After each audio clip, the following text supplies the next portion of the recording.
everyone across the country thinks that, and the reality is there really are blue states that are worse than us. Get all the attention because what no red state is as corrupt as us. That's why. Where's the mute?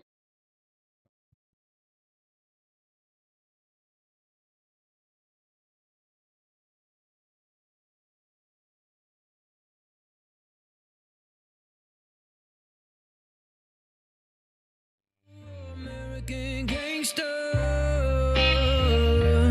'cause we speak bold, ain't tripping on the haters.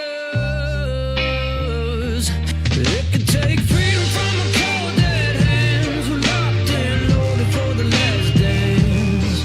'Cause we're the new American gangsters, ready to die for this land.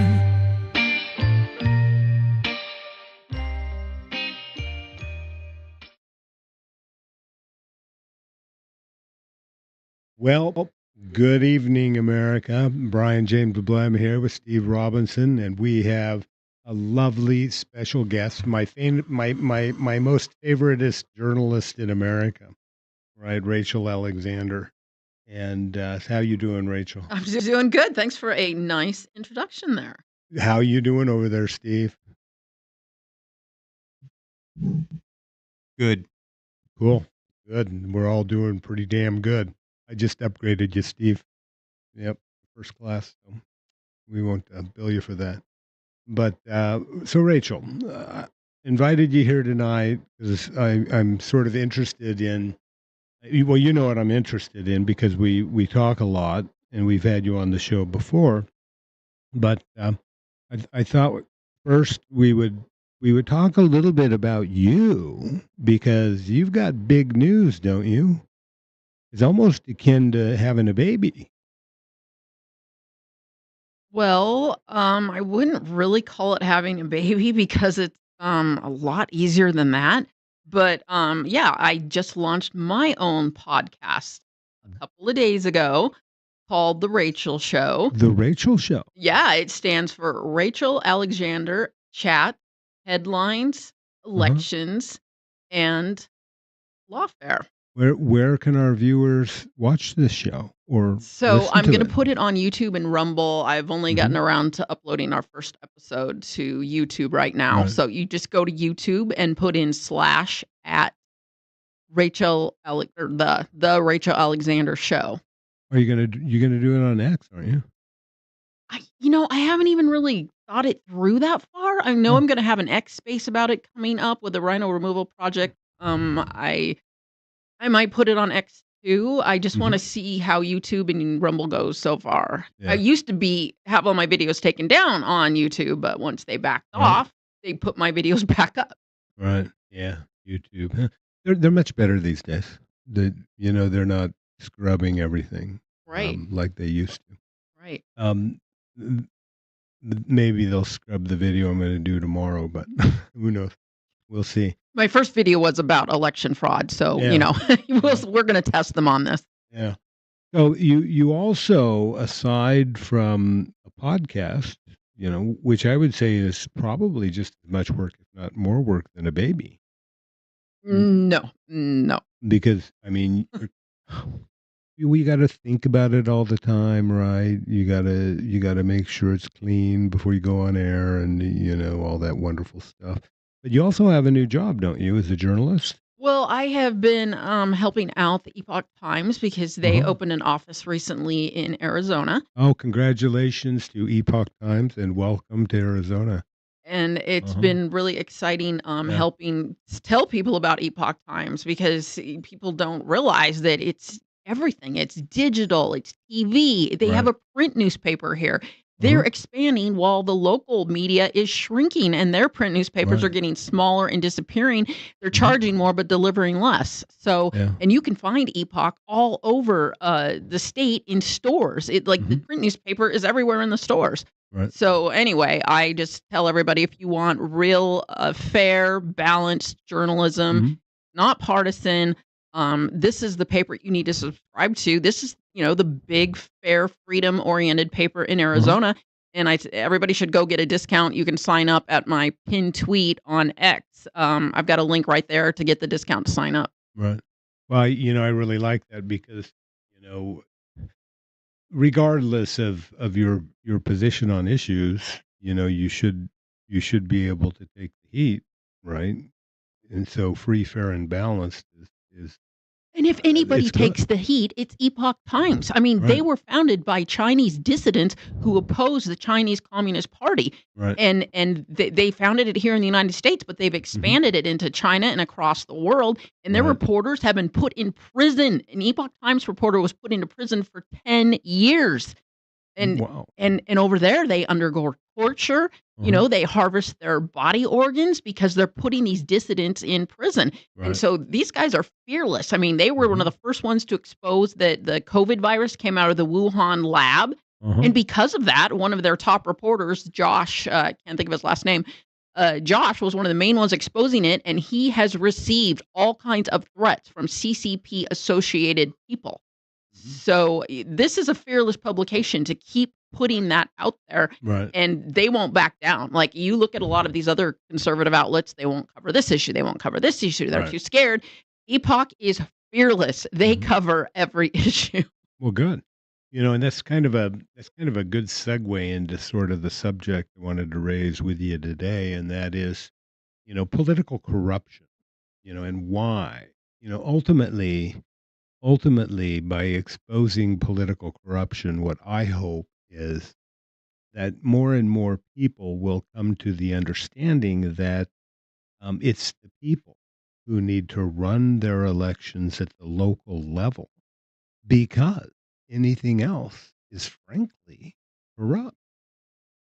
Would you agree with that? Absolutely, and we're seeing that it's being thwarted here in Arizona, especially because Right. you have all these state officials interfering. You have, Hmm. the alleged Attorney General Chris Mays Right. prosecuting people for their involvement in Hmm. elections. You have, her dictating what people can and cannot do. You have Right. Adrian Fontes, the alleged Secretary of State, trying to tell these county recorders what they can Hmm. and cannot do. Um, we need to keep it at the most micro level possible because that way you can have more people, more eyes Right. on it because it's small and it's manageable. Right. Well, and I kind of wanted to sort of talk about the international scene to begin with, and then sort of move back to the United States, and then specifically Arizona, because you look at the history of Arizona, and it is a corrupt state. I mean, you look at Arizona and its beloved John McCain, right? John McCain, he was part of the Keating Five. You remember what the Keating Five was?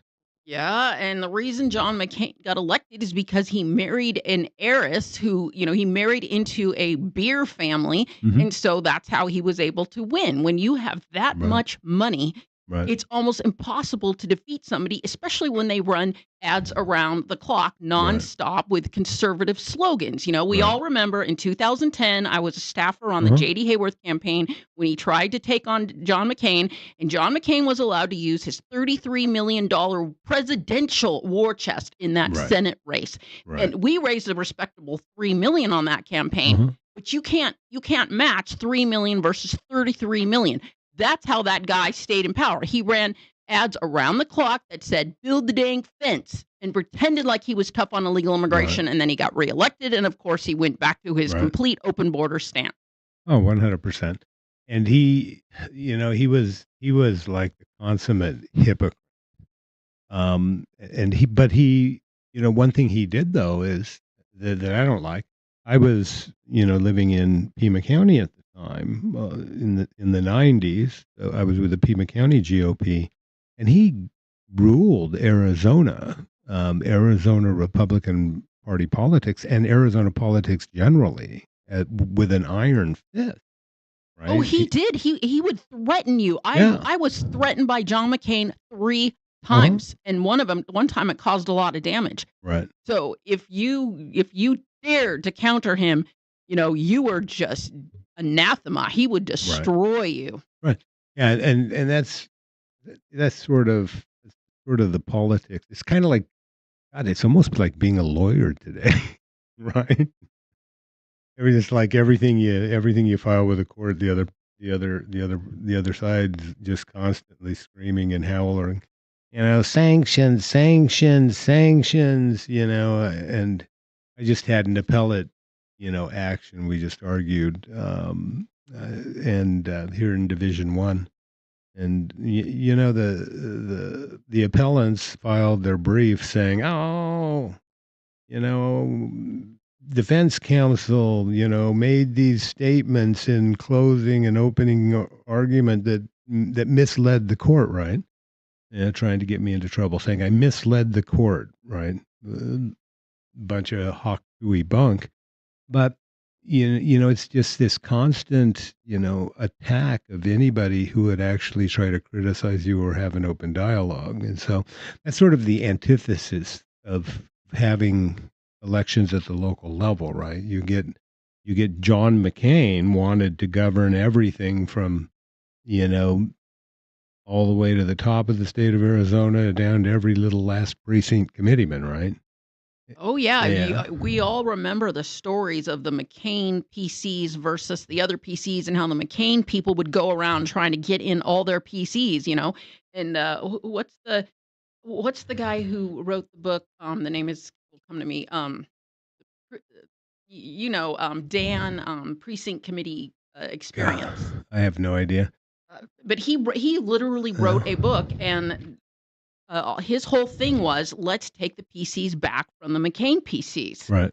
I mean, Yeah. it was such a problem in Yeah. this state for so long that we Yeah. had to take them back. And I remember going to party meetings, and oh my God, he was like he was like watching um a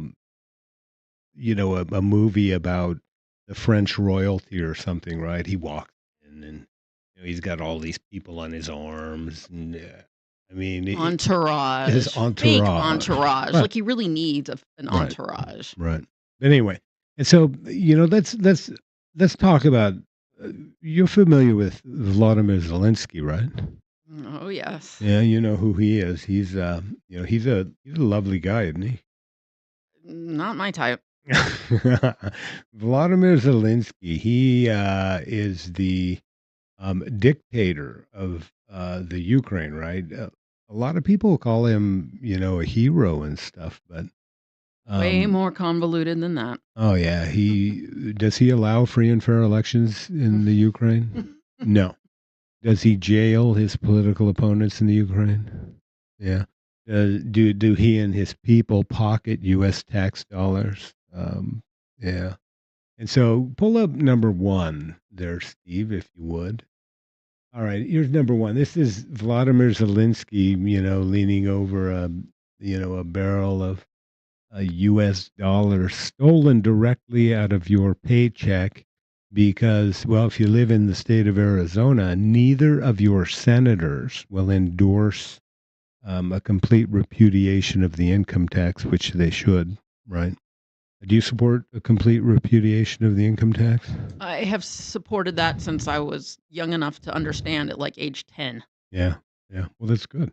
And so, Vladimir Zelensky is currently embroiled in a corruption scandal, right? Needless to say, I think it might be the end of his career. But let's look at number two really quickly. So basically, what happened is this, by the way, involves the oil and gas industry, and they've really pissed the Europeans off because this primarily impacts the Europeans, right? So the Europeans aren't getting their petrol. They're primarily getting their petrol from this little dictator here, and they're really screwing the European people over. They're about ready to kick him under the bus. I think they will kick him under the bus pretty quickly, but you have hundreds of millions of dollars being funneled out of the petroleum industry into Zelensky's right-hand men's pocket, right? And so, Zelensky's got, he owns a big mansion in Florida. He owns a big mansion in not they don't call them mansions. What are they when they're on a big building like a penthouse or whatever? One of those big suites, expensive condo. Say condos. I don't Penthouse know. condo? Yeah, I don't know. For rich people, right? Well, I don't think it's an apartment. Those are for poor people. Apartments are for poor people. Was that? Yeah, flat. Yeah. No, I don't know what they're called, but Zelensky, he's got billions of dollars. And where's it all come from? It's all coming from our pocketbook. So we have this corruption at the international level that's just beyond belief, right? And John McCain, right? He supported Ukraine 100%, didn't he? Of course. Everything to fight Russia, Russia, Russia. And the reason for that is because, John McCain really was a war hawk, wasn't he? Well, and I'm sure there were people lining his coffers. To me, Right. it always comes down to follow the money when it comes to a lot of these types of Right. wars. And Yeah. Yeah. Yeah. Follow the coffers. And so when you look at, I mean, what's her name? She's stepping down from Congress. Nancy That Pelosi. really old bag, Nancy Pelosi. Yeah. She's like, way older than your attorney general, who's pretty damn old looking anyway. But, Nancy Pelosi, she's made hundreds and hundreds of millions of dollars in the stock market. And the reason for that is she knows what you don't know, right? And we call that insider trading, right? And do most of our congressmen have access to this insider trading that the American people would otherwise be arrested for? It's so disgusting. And at least there are Yeah. some Congress people who keep proposing bills to ban Right. it, Right. but they never go anywhere because Right. there's too many greedy ones in Congress that won't vote. Oh, why would you vote for it when you can profit from it? Right. Right. You don't want to, God forbid, you criminalize your own, quick way to get rich scheme, And right? it's two tiers of justice. Congress Right. isn't subjected to laws like that. Right. The rest of us Right. little people are. Yeah. And so, I'd asked you earlier if you've been following what's happening in Mexico, but I think Mexico is really fascinating. If you pull up number 4, because there's a lot of corruption in Mexico, right? And can you guess what makes it corrupt? The officials?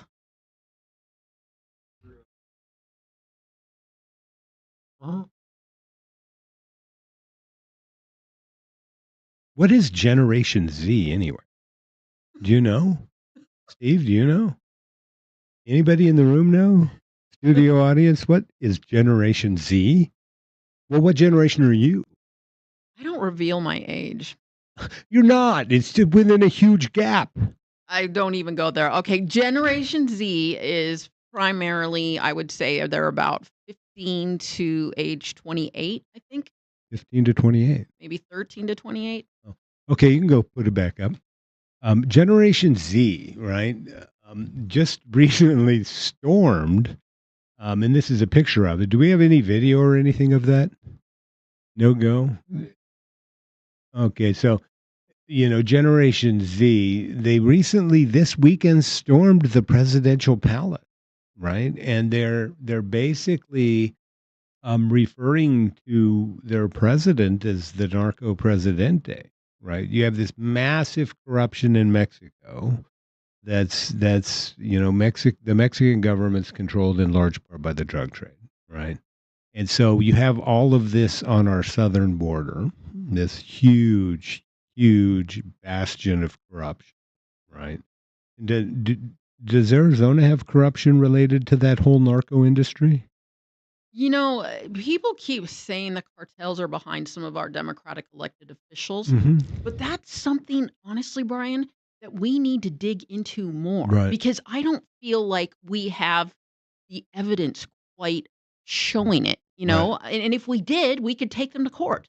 Uh-huh. But it's something that needs to be further Right. investigated because, me as an investigative journalist, I Hmm. haven't found anything completely conclusive yet. Now, Right. we all remember that explosive testimony in the Arizona legislature, Hmm. where, she said that people were using the cartels to forge deeds, but some of the officials that got accused, it didn't appear that they really had forged deeds. Right. Even Governor Katie Hobbs. I had a friend who's an expert in real estate who looked over Katie Hobbs' Hmm. deeds and said no, this isn't fraudulent. This is just the woman is an idiot when it comes to financial management. She kept refinancing and Right. refinancing, and she had a lien on her property. Uh-huh. That's not the same as the cartels. Now, the person who testified, they did sound very honest when they said Right. that they knew of a couple people connected to the cartels Yeah. who were forging deeds because there was a family relationship. So that, Right. I mean, that did sound like it was happening. I just don't think it was conclusively proven that it was involving our elected Right. official. Yeah, and I think a lot of that, I told all my clients because I have a lot of political clients. When I first heard that story come out, I said, "Don't touch it. Stay away from it. They're trying to run you down a rabbit hole that's going to get you in a whole lot of trouble." Because he was selling a book, right? The gentleman who brought these allegations before Arizona legislature from California, he was literally selling a book, right? And I think anytime anybody asked him for any evidence, conclusive evidence that this was actually taking place, do you know what his response was? What? It's in the book. You got to buy the Oh. book, Oh. right? And so, you know, he and I agree with you. The woman's testimony, she seemed credible, blah blah blah. But I think she was just a sucker that he put up there because he didn't want to get up there and lie in front of a legislative body while under oath, and I think that's what was happening. And she didn't know any better. So that's probably why she sounded more credible. But I know the incident you're talking about, and I don't think any of it's true. To be honest with you. The Yeah. the real problem with that is, and sorry for jumping in, is that the allegations that were being made, I'm sure all of that exists somewhere, right? But to specifically say that this person's guilty of that, there has to be actual evidence and proof, and it can't just Yeah. all of this is all the stuff that half of our movies are made out of, Right. right? This stuff does happen. This kind of corruption does happen, I mean, look. but Look at the the claims trials. were not backed up by actual evidence. Yeah, look at the indictments that are coming out now. You've got what's that congressman from California who's not really from California because he declared when he purchased his residence in the D.C. area that Is that Eric Swalwell? Swalwell, Yeah. right? And so you do have a lot of these allegations, and some of them currently are being prosecuted. The woman from Virginia, the DA that was going after Trump, he's got several mortgage fraud issues that are likely going to go before a jury. Swalwell, and there are a couple of others. Somebody from, gosh, I can't remember if it was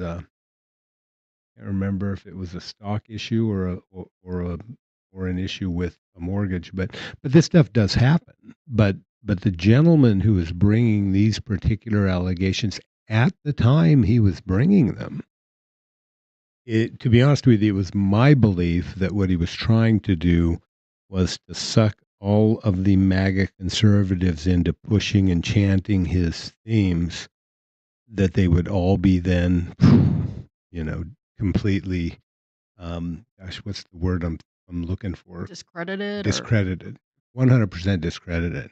That's why I told every one of my clients, stay away from this. Don't go near this. Don't touch this. Don't endorse this.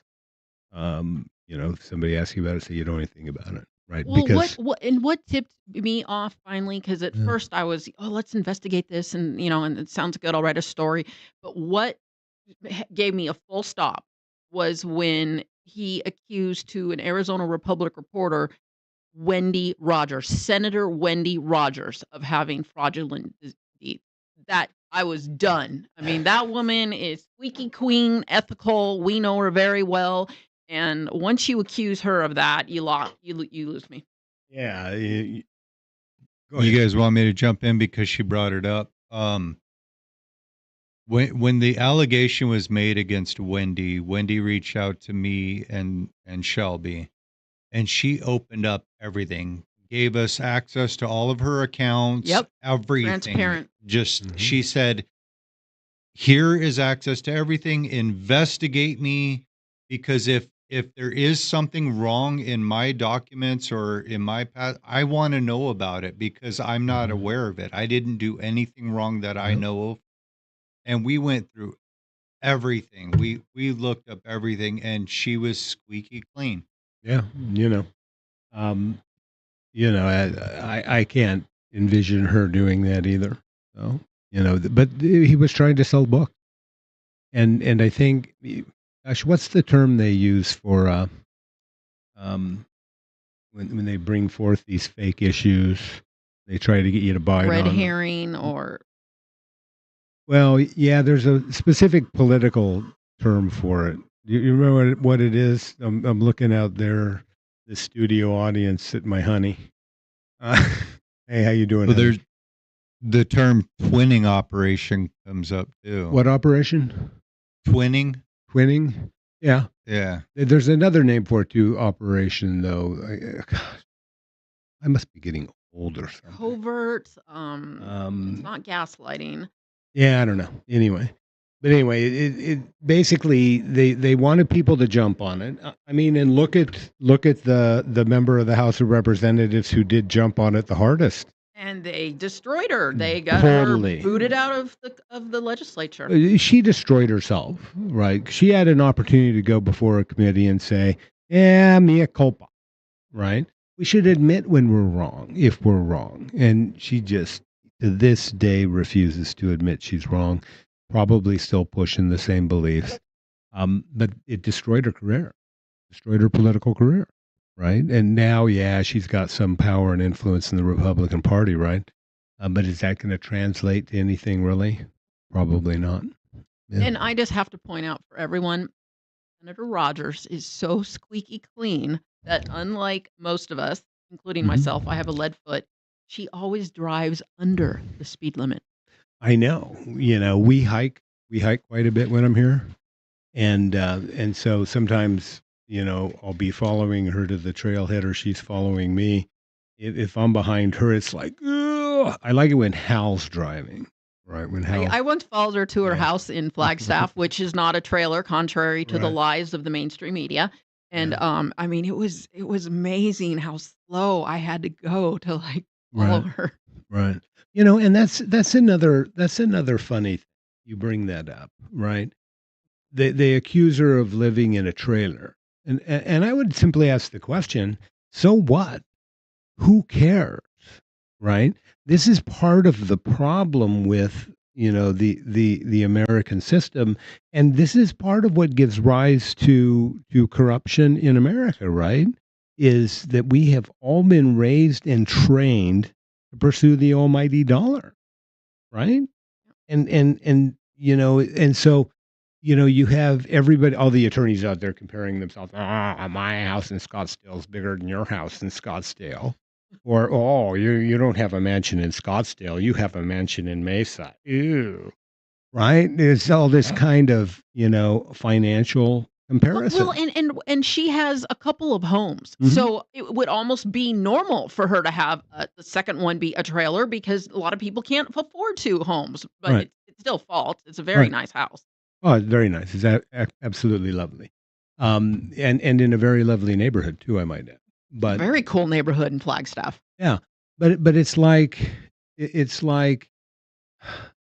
and I want to just revert back to the old childhood, men out there being men, or childhood boys out there being boys slogan, saying my blank is bigger than yours, right? And that's sort of what it boils down to, is that, we push everybody, right? Look at pornography on the internet, right? No, I'm not going to. Well, just as an example, I'm not saying we look at it. Steve, can you pull up exhibit number 20? Don't. It's It's a family-friendly show. a family-friendly show. But but women can go out there and just sell their body and make millions and millions and millions of dollars, in a very short period of time. And the reason a lot of them do this is that we teach them that they have to be glamorous, they have to be rich, they have to live this lifestyle, right?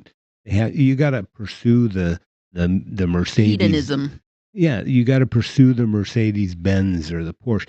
I lived in Europe, and the Mercedes Benz. You know what they had as taxis? Mercedes Benz, right? Because it's like driving a Ford. If you're in the United States, driving a Mercedes Benz in Germany is like driving a Ford in the United States. I It's didn't know that. yeah, yeah. But here, ooh, yeah, I got a Mercedes. You only got a Ford. I'm better than right. I drive a Ford. Don't do that. Oh, yeah, yeah, but the Mexico City stuff. Thanks for redirecting us off our path down the rabbit hole. Um, no, sometimes it's nice to be diverted, right? You can just chat about stuff and get back onto it. But Mexico is about money, isn't it? That's what it is, and, The I yeah. I posted on X, I think earlier today, Mhm. that I think the Mexican president if I was the Mexican president, I would make their slogan, "Make Mexico Great Again," because that way you would, send a message to the people, "Hey, look, we're serious. We're like Donald Trump. We're really going to make this country Right. the best country in the world," but she won't do it. So, instead, all these people are just fleeing Mexico still, Mhm. they all wanna come into the United I States. I feel like I remember the mayor of Tijuana did that in 2016 during Trump's first presidency. No way. Yeah. Yeah. Well, it needs to be nationwide, but Yeah. that's true, that's amazing. Well, I what's what no, yeah, bring it up if you want. And while you're looking for it, I'll keep talking. Just let me know when you're ready. But what's really amazing, though, about what is happening in Mexico is it wasn't just them storming the presidential palace in Mexico City. This is taking place from Tijuana to Oaxaca to Veracruz to all over Mexico, right? And so this uprising of Generation Z, the young people, they're really fed up with it. They're fed up with the narco traficantes running their politics. They're fed up with watching bodies swing from their bridges because they hang people who have wronged the cartels or finding beheaded corpses laying around their communities. Is a very violent can be a very very violent place, and so you have these people rising up at all of these different local levels in opposition to their government and these narco traficantes. I saw some people analogizing it today to the U.S. Revolution. And I would compare it to, sort of how Gen Z is rising up conservatively here in the United Hmm. States. Because if you think about it, Hmm. allowing all these narco, cartels to control Mexico, that's not something conservative. Conservatives would crack down on crime. They would crack down on violence. So Right. this might be a trend of the younger generation in Mexico becoming more Yeah. conservative. Well, you know what's funny is God, who was that traffic? The United States busted him. His two kids I continued think to El Chapo. El Chapo, when they tried El Chapo in the United States, and I was really, really hoping the U.S. District Court would allow the evidence he wanted to present in, because it would have shown the American people just how deeply involved America's law enforcement bureaucracies are in the Mexican drug trade, right?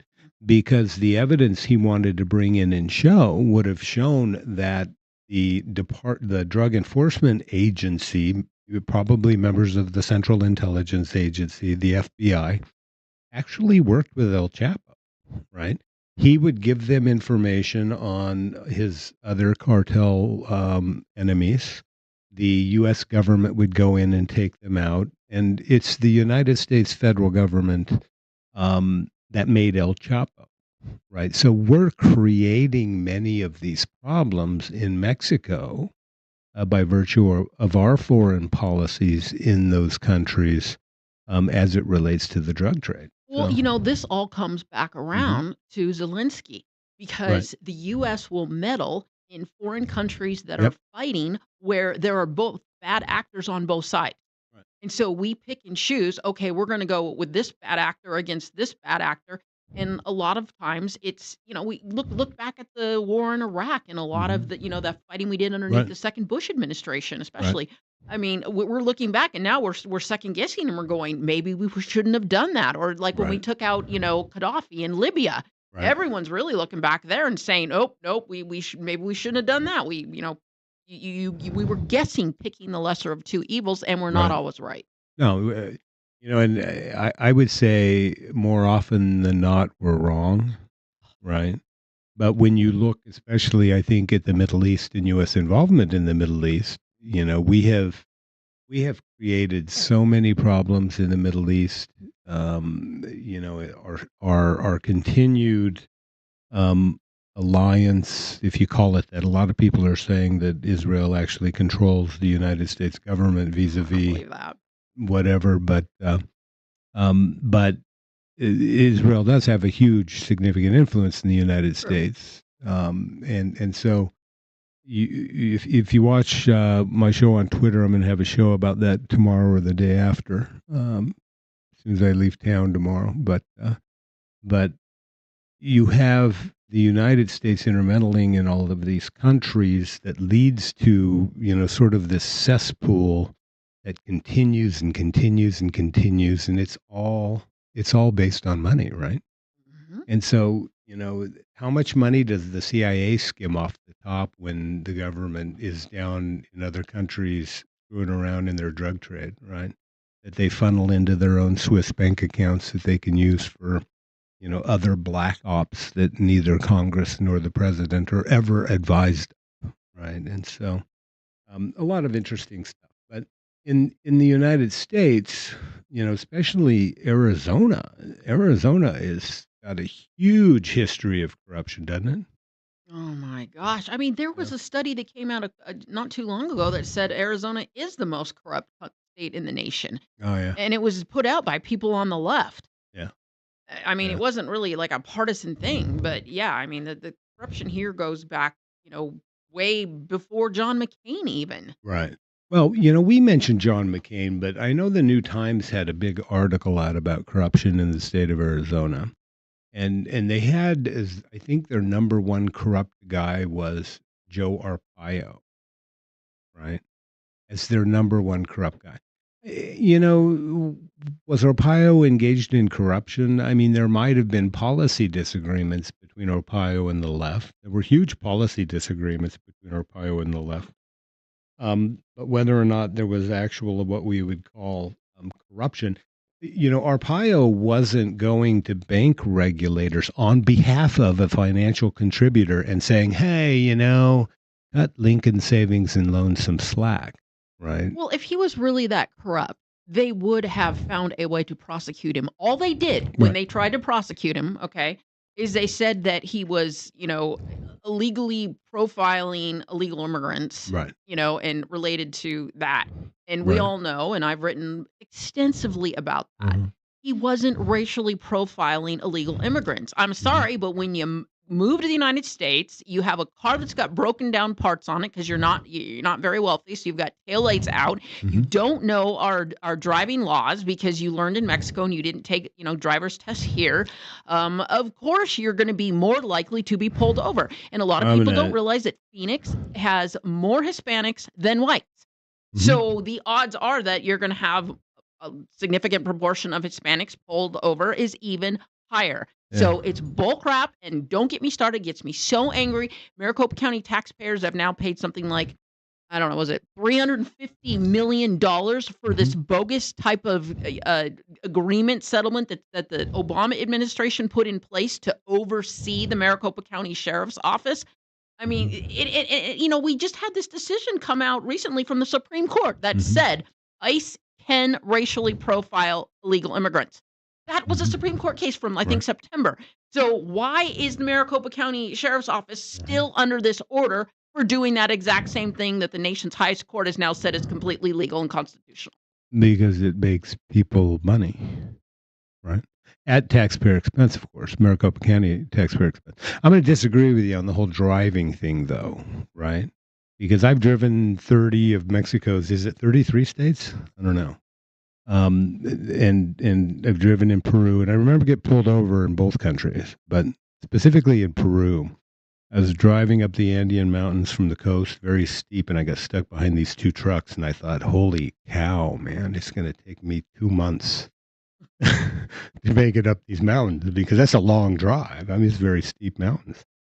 And so I passed these two trucks on the double yellow, and just as I passed the second one, boom! I see them sitting right there on the side of the road. These Peruvian police officers. So they promptly pull me over, and they come to my window, and they said, "Yeah, you passed on a double yellow, and we know you know what that means. It's an international symbol, right?" And so Mexico has the same driving laws essentially that we do. They have double yellows, they have dashed yellows, stuff like that. I mean, very small, minute differences, but essentially everybody in the world, just about, I think, except for Great Britain, where you have to drive on the wrong side of the road, have very similar. These all the signals are all the same. After this, I'm gonna go have to ask AI and ask if they have as rigorous driving license tests that we do here in the U.S. and what are their differences. Now, I didn't say anything about the rigor of their driver's licensing tests. I was just simply talking about, everybody knows what, a flashing yellow light is. Everybody knows what a double yellow line is, or should, right? Because these are all international sort of norms for driving. And in fact, I've had an international driver's license when I lived in Europe. And, they're all, except for Great Britain, right? Which you just reverse everything. And I have to bring up another point too related to that. So it's not just that they don't know our laws, it's that they are committing these types of offenses in greater numbers. So for example, Yes. when I was at the Maricopa County Agree with Attorney's you. Office, we issued a groundbreaking study in 2008 which found that illegal immigrants commit more crimes than the general population, more felonies. And Right. for example, one of them was DUIs. And it was something Right. like, while their population was 9% in Maricopa County at the time, they were committing something like 21% Right. DUI. Right. Oh, all right. So anyway, we're gonna sort of venture back to Arizona and political corruption. And did we mention John McCain? The Keating Five, right?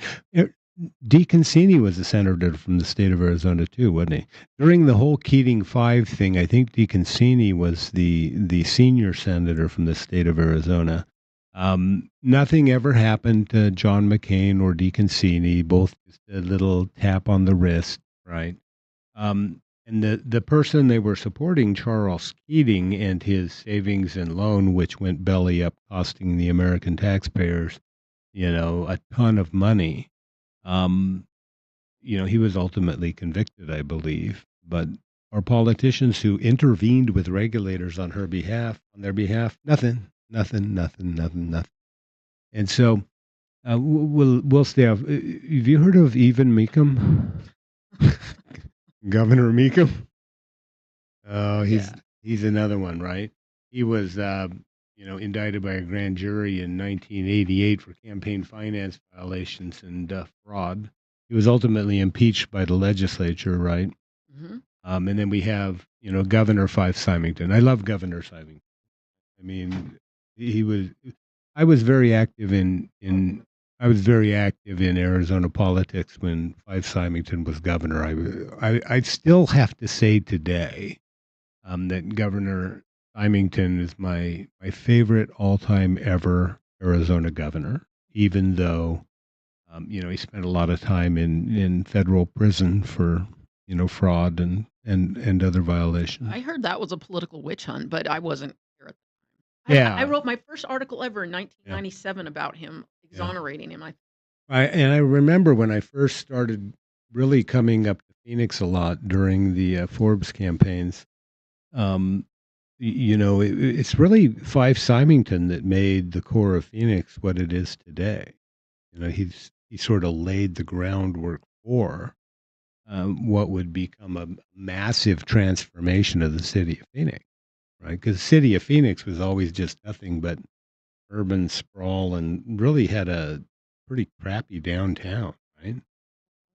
That's completely changed, 100%, and that sort of change started with Governor Symington. I always thought he was a good governor, right? Um, your boss, your old boss, is also pretty high on New Times list. Of course, he's a Republican. You mean Maricopa Um, County Attorney Andrew Thomas? yeah, Oh, yeah, he was one of the yeah, biggest targets here ever in the right, state of Arizona, and, as I was pointing out in an article that came out today at Town Hall, the Phoenix New Times, what they like to do is run articles about pedophiles right. interspersed with articles attacking conservative Christian Hmm. elected officials. Right. And so you would go to the New Times homepage the whole time Andy was in office, and it would just be pedophile, Thomas is lawless. Pedophile, Thomas is, forcing people to convert to Christianity or, Right. just Hmm. heinous, heinous, heinous stuff. And they went Right. after him for horrible, bogus things. And everybody Right. who knows my story knows that, he had his Hmm. career destroyed. I had my career destroyed. I Right. still can't practice law. Well, and what was he investigating? The very subject of our conversation today, right? Um, Yep. Corruption in the state of Arizona, namely corruption in Maricopa County. And so people didn't really like that. They don't really like it when you get involved in the whole corruption investigation industry, do they? And it didn't help that Yeah. 4 of the 5 county supervisors were Republicans. Right. So people did not see it as, okay, this is, upright, ethical law enforcement conservatives Hmm. versus the uniparty. Right. They saw it as, oh, here comes this Larry Knight, Hmm. was it Larry Nifong? Remember Nifong, that prosecutor? Yeah. Yeah. So that was a really bad prosecutor Hmm. but that's what Andy would get compared to. They'd say, oh, you're just making stuff up and going after people because, Right. you're trying to get headlines or something. And no, he Hmm. wasn't. He didn't even do TV interviews. So Right. if he was trying to do headlines, he'd been on Fox News every day. Right. Yeah. And so, that sort of brings us to, well, I want to talk a little bit about, yeah, Christina Bobb, right? Yeah, yeah. One Yeah. of the ones who's being wrongly prosecuted here in Arizona by the alleged AG Chris May. Right. Right. She's come out with, she did some discovery in her case against Mays. And apparently, they produced some documents to her that show a $200,000 payment to her office after the election. And there are. Go ahead and pull up. Let- let's pull up number. Yeah, well, that one works. And so she's, Christina Bobb is making these allegations, and we have the whistleblower memo as well that we can pull up. That what she's alleging is that AG Mays accepted a $200,000 bribe to allow organizations like States United to, basically run lead as prosecution for all of their political enemies, namely. Drafting the whole Right, indictments and everything. I mean, right, they literally Chris Mays just copied and pasted right. the States United. They were like acting like a extra arm of the government. Well, they were. Well, and that's really important because that sort of brings us sort of everywhere, right? We have States United not only doing the attorney general's job in terms of prosecuting their political enemies, right? And I want to talk a little bit about Tom Crosby and the allegations brought against Tom Crosby, right? They're alleging that he conspired to Subvert the election and democracy. right. And so can you bring up number 11? 'Cause I think this quote is very relevant from your AG. Don't call her your AG. Not my AG. She's an alleged AG. Your alleged AG. How's that? Is that better? So, scroll down a little bit. And that's Tom Crosby. He's a member of the Board of Supervisors from Cochise County. And if you in Arizona, pay attention to politics, you know that after the 2022 election, Tom Crosby and another member of the Cochise County Board of Supervisors voted to do a hand count of all of their ballots, right? They wanted to gather citizens from their county to come together at one location and to hand count the ballots to perform an audit of the 2022 election. We have who's that big national attorney, used to be Clinton's attorney. Boys? He works with Elias. Um, no, but anyway, he's got a big international law firm. Used to work for Perkins Coie. Then he went out on his own. He was very active here during that time, threatening members of the Board of Supervisors to not do hand counts. When A.G. Mays was sworn in, she starts threatening boards of supervisors not to do hand I know who counts. you're talking about because it's the other Yeah, name you hear next to Mark Elias all the time now. right. Yeah. Yeah, and so no, it is Mark Elias. The other guy is the one who runs States United.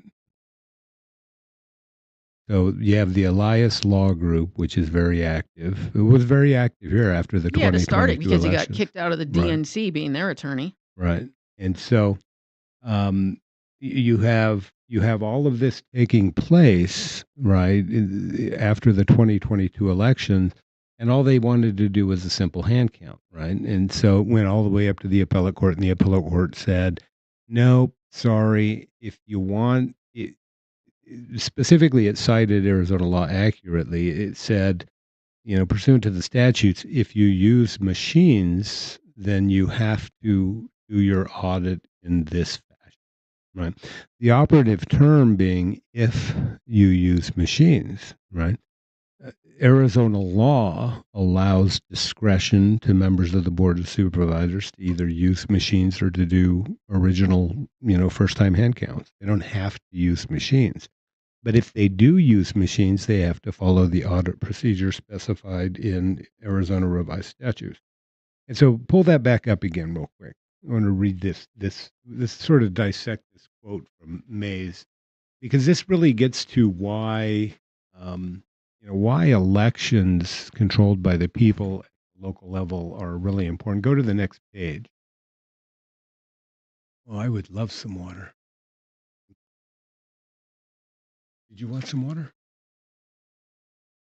Okay, this quote here: the repeated attempts to undermine our democracy are unacceptable, according to Chris Mays.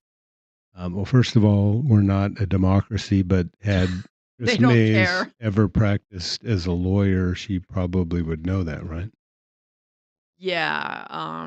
Never been a prosecutor either, but lied about that. Yeah. And so he then said, I took an oath to uphold the rule of law, and my office will continue to enforce Arizona's election laws and support our elections officials as they carry out the duties and responsibilities of their offices. What is she saying in that statement? Is that a support for democracy? And it doesn't even make sense because she's not enforcing Arizona's election laws. I mean, she's saying, she can just ignore some of the laws and dictate what she wants to have happen. Yeah.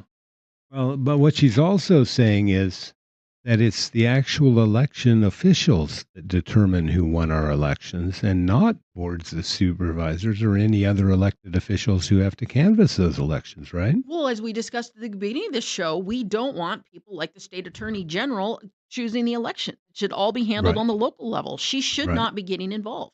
right. So, the board of supervisors, she's arguing, and one of the reasons she's challenging or trying to criminally prosecute, just one reason she's trying to criminally prosecute Tom Crosby, is because she wants to set a precedent that members of the board of supervisors do not have discretion. What she wants, what Mark Elias want, and Norm Eisen want, is they want the imposition of the Chevron doctrine in the state of Arizona. They want the elections officials, the bureaucrats, the unelected members of the bureaucracy to determine the outcome of our election, rather than the members of the boards of supervisors who govern those elections officials and their conduct, right?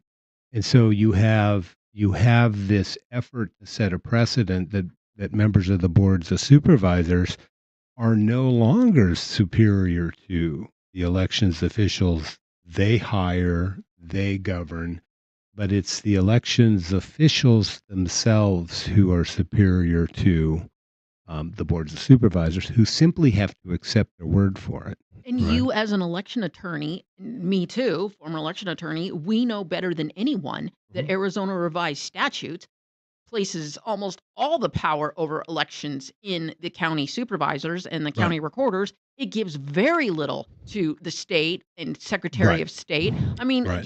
honestly, most of what the Secretary of State is Mhm. doing is like, oh, here's the website and here's the election result. Right. Like, it's not a whole Right. lot more than that. And then, the Right. election procedures manual, which is really just supposed to be codifying a lot of Mhm. the state law. Well, let's take a look at the elections procedures manual. Go to number 12, Steve. This is Adrian Fontes, his draft of the election procedures manual.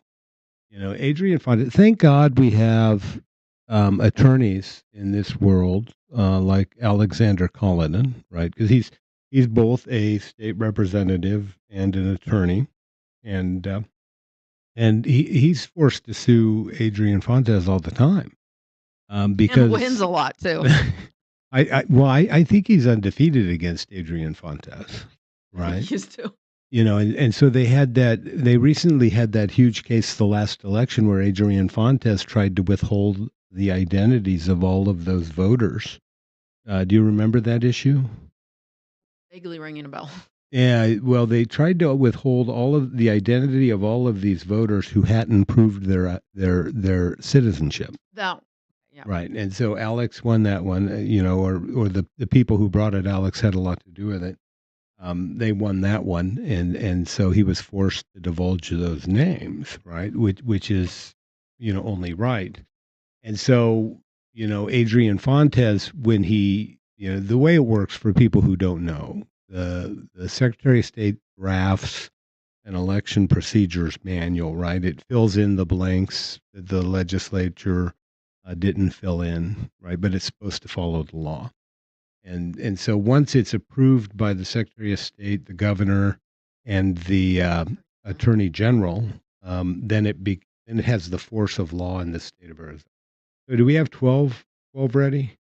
Right. So election integrity, right? The Ninth Circuit Court of Appeal, right? The most liberal leftist, The right? Ninth Circus Court of Appeals. Court of Appeals in the United States of America um, slapped down Adrian Fontes' efforts to criminalize speech using the election procedures manual. And so this is directly related to what AG Mays is doing with the prosecution of Tom Crosby, right? What Fontes wanted to do was make it a crime to criticize election officials, right? Yep. They want to make the election official the person who's all knowing and all powerful, and everybody else just has to listen to them and accept whatever Peasants. they tell us. Right? We're all peasants, Trolls. right? Even the elected board members are peasants, mere peasants. Go ahead. Just real quick, I just want to make sure people know what the rest of this title says. Today's loss at the Ninth Circuit marks at least Fontes's sixth loss in state or federal court for brazenly violating both election law and the U.S. Constitution, leading to widespread questions of competency and ethics. Ethics. Yeah, that's a flexible term, isn't it? That's scary. I didn't realize he had lost that many. Yeah. Oh Yeah. my. Yeah. And Scary. He's a cartel lawyer. He's the man running elections in the state of Arizona, right? And so this is why, we sort of need to get all of these NGOs out of our election, right? Because States United is an NGO, right? So States United, Christina Bobb asserts that paid your alleged AG. Don't even say you're, but allegedly. You're just gonna get under my skin.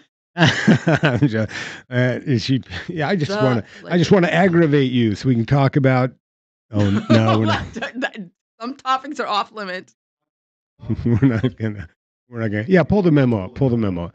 And so this is the whistleblower memorandum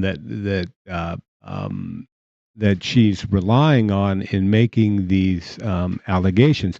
And Christina Bobb, she has worked for President Donald Trump And the RNC, and she's right, originally from Arizona. right. And so you have this, the first of all, the Attorney General, the alleged Attorney General, your alleged Attorney General. No!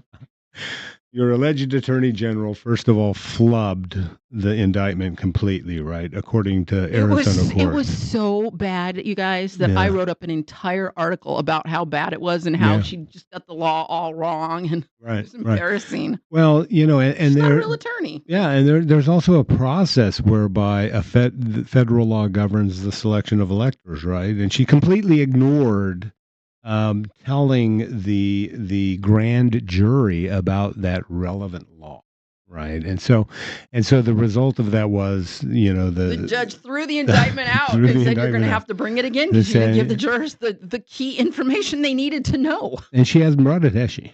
It hasn't been brought yet, and I know we're getting really close to the deadline, I believe. So if she doesn't bring it again, Too bad. thank you, the 21st, it's over. Mhm. They're done. And I think she's deliberately waiting. Oh, she's gonna wait till the last minute. She probably will and then Yeah. really file it. Yeah. But she's under such fire at this point. She has to realize that, she could end up prosecuted herself for bringing such a Uh-huh. horrible case. Yeah. Well, my hope is that she is prosecuted for bringing such a horrible case by someone other than an Arizona court. Well, and President Warren Peterson has said he hopes that people sue her over this. Right. Oh yeah. I agree with Senator Peterson on that. But let's take a look at sort of why Mays wants Secretary of State and your election bureaucrats to have all of this power. And so bring up number 13, Steve. This is why we don't allow our bureaucrats to govern on our behalf, because we can't fire bureaucrats, can we? Only the elected officials can fire bureaucrats. Medicaid scam. Huge Medicaid scam in the state of Arizona. 13 says Medicaid scam. Okay, how about number 12? The Arizona sober living scandal. This is huge, right? This is billions of dollars worth of fraud, primarily impacting our lower economic Native American communities in the state of Arizona, right? And so you have this huge Medicaid fraud taking place. Why does this happen? What? Oh, I would say because you got Democrats who have taken over the highest offices in the state, and so they give all these, kickbacks to their cronies. I mean, we're going through that right now with Right. Katie Hobbs and this Uh-huh. one of these provider homes. Right. So does not surprise me in the least if this is people helping out their friends. Right. That. Follow the money. Yeah, I agree 100%. And these programs, these Medicaid programs in the state of Arizona are governed by bureaucrats, right? At the local level. These are bureaucrats in these Native American communities, and they have management bosses elsewhere that are managing these programs. And we have billions and billions of dollars being stolen from the Native American communities that are actually supposed to go to help bring sobriety to Native Americans who have drug or alcohol abuse problems, right? And the entire system is being scammed, and bureaucrats are allowing it to be scammed. And it's racist. I mean, this is 100%. a classic example of democratic racism. Right. And, where are the mainstream media crying racism? If this was Republicans who were in charge, Mhm. they'd be screaming racism. Oh, well, your alleged AG, I'm going to keep saying it. Not yours. I'm going to keep saying it. I'm saying alleged. So I'm cutting you some slack here. But your alleged AG is actually blaming Republicans, right? She's blaming Warren Peterson and the Republicans in the state legislature for allowing this to happen. Yeah, but It's the executive branch oversees these administrative bodies. right, 100%. Right, and it's your alleged AG's job to weed out this corruption and to not allow it to happen. And so my whole point in sort of bringing this corruption, this scummy corruption that steals from the poorest of the poor in the state of Arizona. You've been to the tribal lands before, haven't you? Hmm. Yeah, I mean, when you get into the rural portions of Arizona's reservation system, you're talking some massive poverty. Oh, I didn't mean there. I've been to the casino. Yeah. Oh, you've been to the casinos. That's, that's precious. But you're talking you're talking massive poverty, right? And you have bureaucrats allowing it to happen. And so I guess what I wanted to show is what's the parallel to elections? If you get elections officials who want something to happen and nobody's allowed to look inside their dominion, they're going to make it happen. They can keep the Democrats in office, and the Democrats can keep allowing their cronies, the Right. bureaucrats who work under them, to Right. keep with the corruption, the Mhm. fraud, the kickbacks, the special Right. deals, the follow the money. I mean, Mhm. that's exactly what's going to continue happening if Katie Right. Hobbs is still in office. Well, 100%. And so, at the local level, what's really happened in Maricopa County, I mean, 2022, what a sham. I pull up number 13. Steve, if you could, please. It says Richard Short judge training. You know who Lindsay Short is, don't you? Yeah. Yeah. Yeah, so this is a calendar entry for Stephen Richard. It says R on the 1, 2, 3, 4, fifth line down. It says RC training for judges, Richer and Short. Okay, and so this appears to be all election related training, and so Stephen Richer, then recorder, with his wife, the assistant U.S. attorney for the District of Arizona in charge of election violence cases, right? So incestuous. 100% are educating Arizona judges about Arizona elections, right? And so we've been trying to get what their curriculum was, but so far nobody's been forth coming with that. We know that 'Cause they don't want to turn over the far left propaganda Yeah. that we know it all is. Well, and we know that Lindsay Short shows up on Stephen Richards' calendar with a personal email address in a business-related calendar entry, I believe. And so we have requested all of Miss Short's Gmail communications from the U.S. Attorney's Office, and we're sort of getting stonewalled on that, right? Because they're going to say it's a personal email address. That's why they don't want to turn it over. Yeah, they'll say that, but I mean, we can show that it's used, the business entry. So Oh, yeah. I mean, that's what our there's argument plenty is. of case law that Business says entry. if you Yeah. have a personal email address, that Mhm. it can be subpoenaed if you were using it for business reasons. Right. Happens with phone records all the time. Right.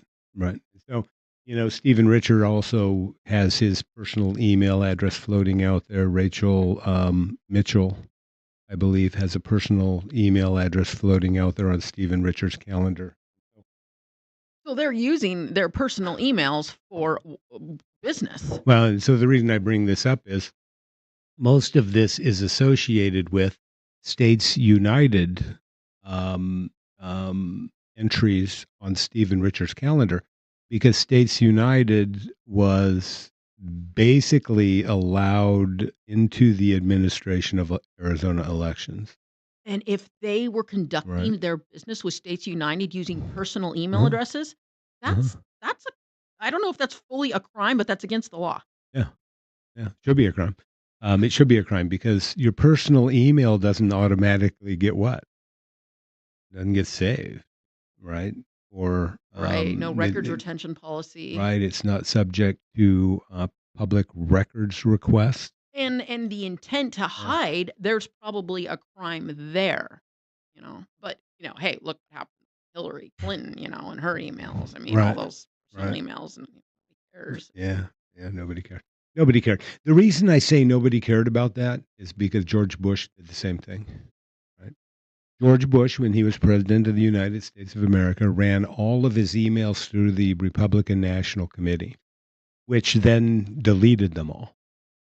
Right. And so, some say what's good for the goose is good for the gander. So it's my belief that these two wings of the national security state bird both said, Well, there's the argument that George Bush was part of the Uniparty.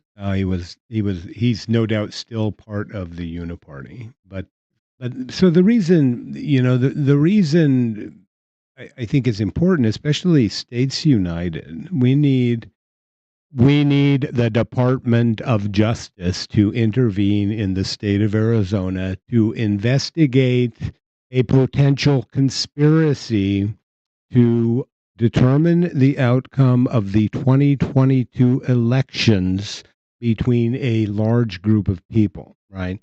One of them being States United. States United, Katie Hobbs, right? She was running the Secretary of State's office. States United's attorney, one of they go back and forth, right? Oh, It's a revolving door. You work now for Katie Hobbs in Arizona government, then you go right, work for States States United. United, and then Was you it Bull back, Dole is the right, one who keeps right, especially going back and right. forth? But the interesting thing about these calendar entries for Stephen Richer is that Katie Hobbs's campaign email address is the one used. The Wow. campaign email address for Adrian Fontes is They're the all one used. implicated. Adrian Fontes, I believe at the time, was also working for the Pima County Clerk and Recorder in their elections matter, right? And so you have this cabal of people working with States United on Maricopa County, a critical county in the state of Arizona if you want to win statewide office. 60% of the vote is in Maricopa County. Yeah, 60+%. And so it's huge. Pima County is also huge because it's the second largest county in the state of Arizona, right? And it's even more corrupt than Maricopa. Right? And so, but not only that, I mean, Stephen Richer served as the top guy for the County Recorders Association in Arizona, right? He was the guy who ran it. So they're exporting all of this stuff out statewide. And so I think, there's a good argument to be made that every conservative candidate was denied equal protection of the law on the basis of what was happening in the run up to the 2022 election. Would you agree? 100%. Yeah. And that's just, one angle, the States United Right. involvement. I mean, there are so many other angles when you look at all the alleged election wrongdoing. I always say this, my Mhm. followers have heard me, it's like beating a dead horse. But if you look at elections prior to 2020, Uh-huh. when there were just small issues that might have cast doubt on the outcome of an election, such as people having to wait in line too long, Mhm. judges always would overturn these elections. It's only Right. after 2020 that they Right. invented all these new high standards. You Right. must prove fraud to overturn the election. Right. Never been a standard. Yeah. Bull crap. Yeah. And so, a lot was wrong, and a lot has not been investigated that actually could be investigated, right? For example, after the 2020 election, when that tweaker from Facebook, Zuckerberg, right? He gave Tweaker. sorry, tweaker has many meanings, by the way. Yeah. So Zuckerberg, right? He funds all of these illicit drop boxes in all of the swing counties, right? And including where the wonderful state of Maricopa County, right? So we get all of these drop boxes that are completely unmanned, completely unmonitored, and then voila, the day after the election, Maricopa County materializes 18,000 ballots. And I keep it's- hearing now that they yeah. say that the ballots that were turned in had 10 different types of paper. Like there was only one paper that was allowed, but they found ballots with 10 different. Yeah. That's Well, insane. you have a lot of people. You have a lot of people saying a lot of things. I'm not a paper analyst, so I don't know. I've never looked into it that much either, but Yeah, because I keep hearing more and more from people who have looked into it, that one is yeah, actually starting to sound less like a conspiracy theory. yeah, And, what's Elon Musk say? In 6 months, yeah. a conspiracy theory becomes truth. I will tell you that there were two different print styles, right?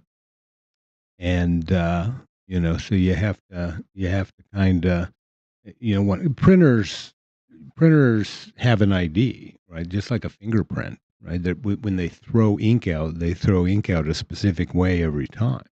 So they developed this pattern, and so you can tell the type of printer that was used, oftentimes to print things just by looking at that print pattern. And so we know that there were two different types. And so as far as paper goes, I'm not sure paper is so much of an issue because, unlike all of the theories that were floating around, little Johnny's not going to go to Staples and buy this kind of paper in this kind of bulk and print this many ballots in his basement. This has to be done. This is a professional job, right? And that's one of the reasons I want, Runbeck's loading dock video from the 2020, the day after the election in And you 2020. guys still don't Right. have it. No, no, Oh no, my nobody will gosh. give it to us. I thought I had an in to get it, but then, Why aren't they hiding? If I was running a ballot processing company like right. them, I mean, I would have nothing to hide. I would turn the video right over immediately. I wouldn't I even hesitate. I'd say, hey, we're transparent, man. Check this out. Right. Exactly. But I mean, it'll show one of two things. One of two things, right? That somebody delivered, 18,000 or thereabout ballots on the day after the election, or somebody didn't. And if they didn't, where did they come from? Because, Runbeck is a large facility. We know they had swapped out their printers for that election. And so, You would think Rumbeck would want to yeah, exonerate their name because we've been crowing about this for 4 years. one would think so. But another thing, it's like, you're friends with the county attorney, right? Rachel Mitchell. I'm sorry. Friends is a strong word. I take it. Yeah. Just don't confuse me for her. You know how Okay. annoying it is that that woman has the same name as me? And people no, I'm not I kid you not. People are, like, confused, and I'm like, "This person is like, okay, there's devil and there's angels, and yeah, it's Well, I almost introduced you as Rachel Mitchell just as a joke. I thought I would have kicked you, Brian." I know. I thought that would have been going too far, but Arizona passed a law. We were talking about those drop boxes, supported by the Facebook entrepreneur dude. That's the only way he could get a date. Did you know that? He had to create Facebook. Oh, yeah, because he Right. created Facebook because he was trying to, like, Right. check out hot chicks at Harvard. Right. Yeah, he's Yeah. trying to He was. check out hot chicks at his school. Yeah. Yeah. So I don't know. I guess he give Dave easy now, though, right? You All got those money. gold diggers. Yeah. So section ARS, Arizona Revised Statute 16-407.01, election administration, private monies prohibited, right? So Governor Ducey signed that into law after the 2020 election. And it basically says, notwithstanding any other law, this state and the city, town, county, school district, or other public body that conducts or administers elections may not receive or expend private monies for Zuck. preparing for, administering, or conducting an election, including registering voters, right? And so I would argue that States United's free participation in in the administration of Arizona's elections, whether they be at the state level or at the county level, was tantamount to an in-kind contribution to Maricopa County and the recorder's office under Stephen Richer, and that was a violation of Arizona law. Do you think Rachel Mitchell will ever look at that? Absolutely not. So it begs the question. So could federal prosecutors come in and pick up that if she drops the ball, which we know she will? Well, and that's why I'm making that's Keep pulling why it. I think it keeps pushing back, sliding back. yeah, that's why I like to sort of look at this whole issue from the lens of the 14th Amendment and equal protection, right? Because the 14th Amendment, obligates the states, to provide their citizens with equal protection of the law. And when you're allowing only the Democratic candidates to participate in the administration of elections, then they're running the elections, right? Fontes is running elections. Hobbs is running elections. They're participating with their good old boy Stephen Richer in running Maricopa County, and through his capacity as the chair or whatever for the Arizona Recorders Association, all Arizona elections. That's a fundamental violation of Republican candidates' equal protection of the law rights, as well as Republicans in general throughout the state of Arizona. And I think that's probably the best tool to invite federal investigations into potential criminal conduct, looking at a conspiracy to do just that, right? And so I think that's what the problem is. And so a lot of people, Christina Bobb wants to look at, the AG receiving 200 grand to charge them. I don't know when the $200,000 payment was made. I know from what I've heard, it was made after the election and before the indictment of the electors. But was it made before she pursued Tom Crosby and the other Cochise County board member? Right? Because we know Mark Elias was very active in that regard, trying to prevent the people from actually running their own elections by mandating the use of machines. Right? They were threatening counties. You can't do this. You have to use machines. Right? Hmm. And so, people need to look at these folks and say, what, you portend to support democracy, but we don't get to participate in our own elections, right? It's a joke, isn't it? Well, like I said before we started the show, I mean, I think it's just like fascism. I think it's when you've got these top-down Hmm. bureaucrats, comes back to like Zelensky again. Right, When you've got these people, they might be elected, but they're doing things that are going way beyond the powers of an elected official. right, And so I feel like, people like Chris Mays are just usurping the powers of the voters, right, usurping the powers of the county recorders. right. She basically is acting like God, and what she says goes. And if Yep, she says it's democracy, then it's democracy. right, right. Well, yeah, democracy is good for me, but not for thee, right? Yeah, Yeah. it's like the wolf Uh-huh. telling the sheep we'll have Right, democracy, and then the wolf right, just eats the sheep. I mean, right. Don't worry, we won't eat you all. All right. Well, I mean, do you have any last words? We didn't talk as much about election integrity as I should have wanted. I'm sorry, I ramble too much. I'm easily distracted. Right. Well, I mean, you got to have a fun conversation, but the point is simply this: that we don't need some federal organization telling us how to have elections, right? We don't need the state telling us how to run our elections. What we need is the people re-involved in their elections, people running their own elections. And then that way we will eliminate much of the corruption that takes place, right?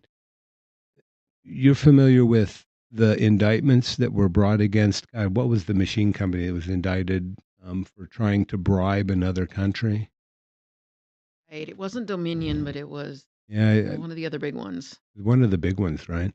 And so you have corruption everywhere, right? And so when you minimize the number of people involved, you exponentially make corruption easier, right? Because it's harder to find. And then when you computerize it all, it's even that much harder to find. Is you're keeping people out, and that's the whole point of 2020 and COVID, right? oh, we got to cover the election department with, pizza boxes. Or if you're in Maricopa County, oh, we got to surround the elections department with big fences and put paper on them or whatever so people can't see in. They Right. act like it's all about voter privacy when we all Right. know it's not. There are obviously steps you can take to make sure that people's, names or addresses or phone numbers aren't released to the public. I, Right. I mean, it's a no-brainer. Anybody can Yeah. do it. They do it in a lot of these, conservative Mhm. counties that don't have all these draconian restrictions. Right. So, and one thing I would like to maybe wrap up with then, in terms of election integrity, Mhm. I just think people are really concerned about what shape we're in, especially in Arizona going into the Mhm. 2026 election. What concerns me is Mhm. Pima County. We saw how they wouldn't let election observers in this last election. And then in Maricopa County, you've Right. got the Maricopa County supervisors who've stolen half of Recorder Justin Heap's office. So even though Heap has been able to make some changes, such as this one, I just think is so amazing because Richard could have done this and didn't. Um, Mhm. Allowing for bipartisan people to double check all these voter signatures Right. in the mail-in ballots. Right. So but that's all we've gotten done. So I want to hear, Brian, what you think. How secure are our elections going to be in Arizona this next year, considering Pima County and Maricopa County is only halfway fixed? Right. I don't have a whole lot of confidence in Maricopa County or Pima County.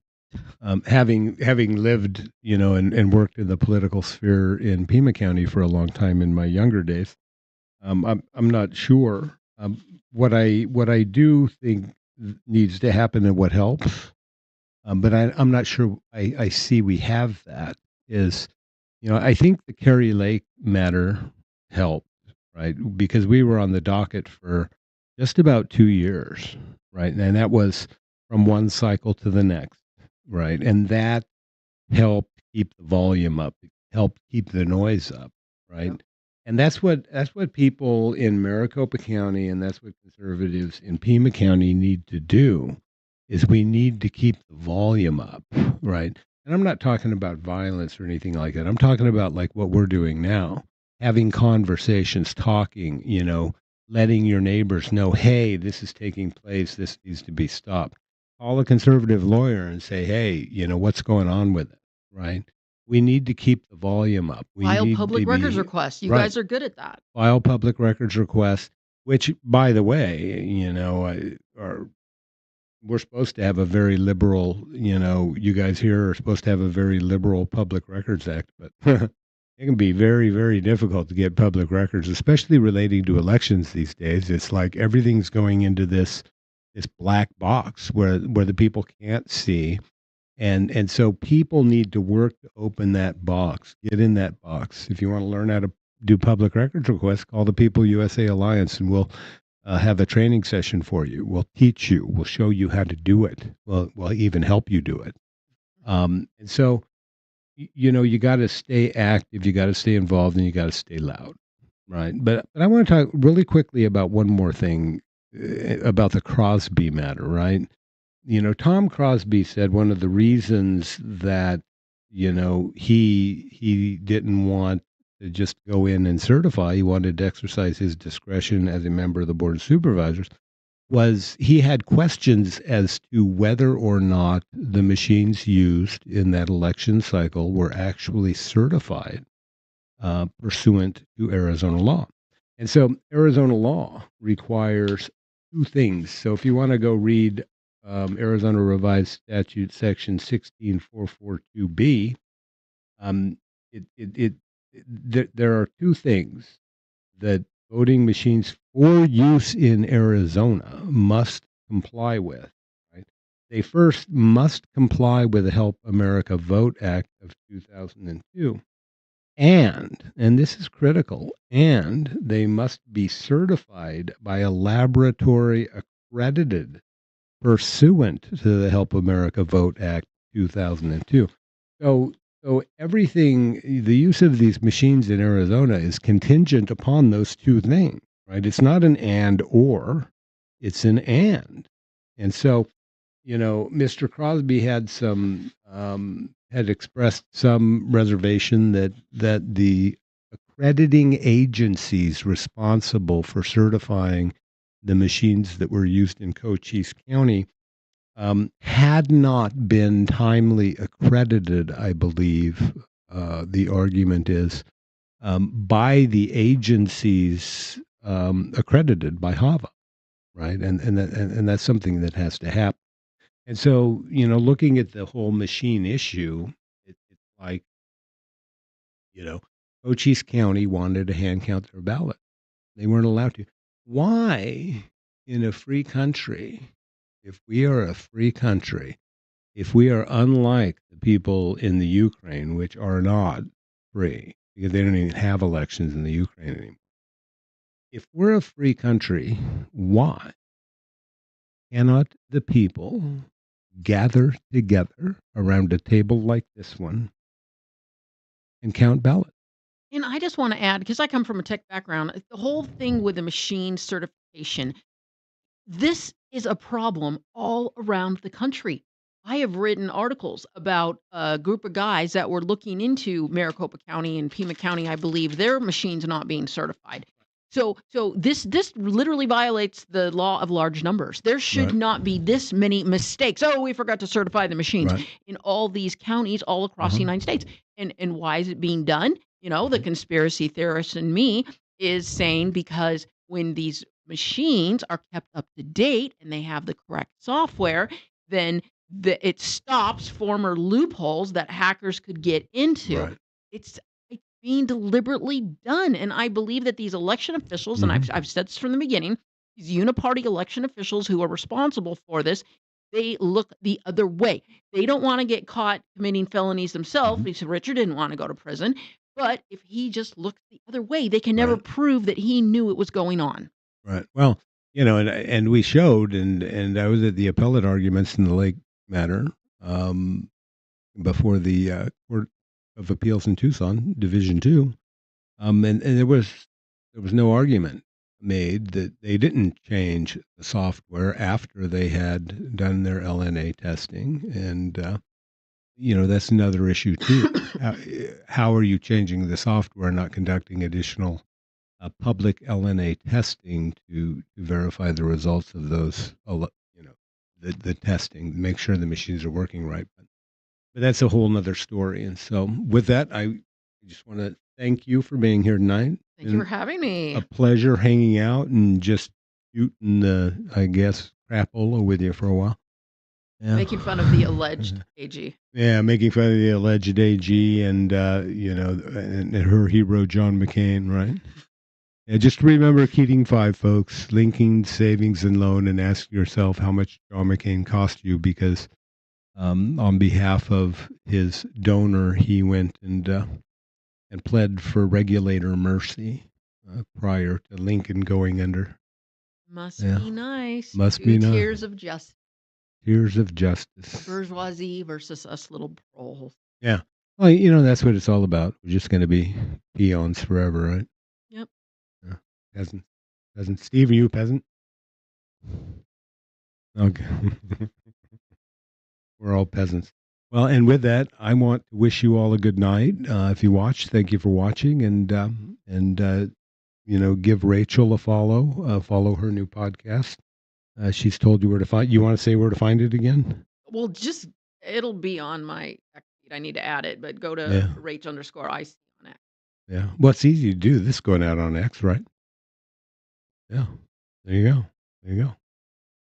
Anything else? That's it for me. Peace. Or.